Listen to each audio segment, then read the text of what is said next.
Hello everyone, আমি জুই। আমার একটা নতুন ব্লগে তোমাদের সবাইকে অনেক অনেক স্বাগত। আর আজকের ভিডিওটা না আমি ওই ১:৩০ থেকে শুরু করছি। এখন বাজে প্রায় ১:৩০।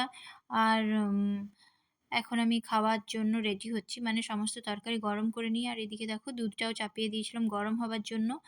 তো এখন আমি খেতে বসবো। তার আগে দেখে নিলাম যে পুচকু কি করছে। তো দেখছি যে ও উঠে গেছে। মা ওকে নিয়ে খেলবে এরপর।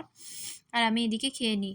ওর পেছনে সবসময় মানে কোনো না কোনো একজনকে চাই। হয় আমি, নাহলে বুনু, নাহলে মা। কেউ না কেউ ওর সাথে থাকতেই হবে, নাহলেই কান্না করে।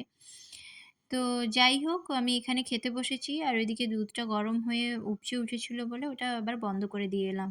আর এই আলোটা পেছন দিকের মানে জানলাটা যেহেতু খোলা ছিল, তো আলোটা এসে পড়ছিল বারবার।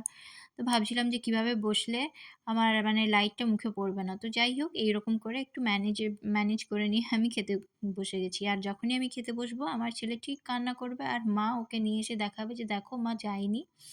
মা এখানে খেতে বসেছে।" আসলে আগে ২ দিন হয়েছিল এরকম যে আমি ওকে মায়ের কাছে রেখে দিয়ে একটু ঘুরতে গেছিলাম। তো জানি না কেন ওর ওই সেন্সটা কাজ করে কিনা আমি জানি না। তবে আমি খেতে বসলে বা বাথরুমে স্নান-টান করতে গেলে ও কান্না করে। তো খাওয়া-দাওয়া শেষ করে ভাবলাম পুচকুকে নিয়ে এখনই আমি একটুখানি ঘুরে নিই বাইরে। না হলে আজকে খুব একটা রোদ দেয়নি তো।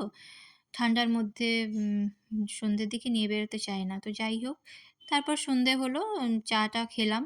তো চলো আজকের ভিডিও এই অবধিই থাক। দেখা হবে অন্য কোনো নতুন ভিডিওতে। ভালো থেকো সবাই। আর আমার ভিডিওটা যদি ভালো লেগে থাকে একটা লাইক, কমেন্ট করে দিও।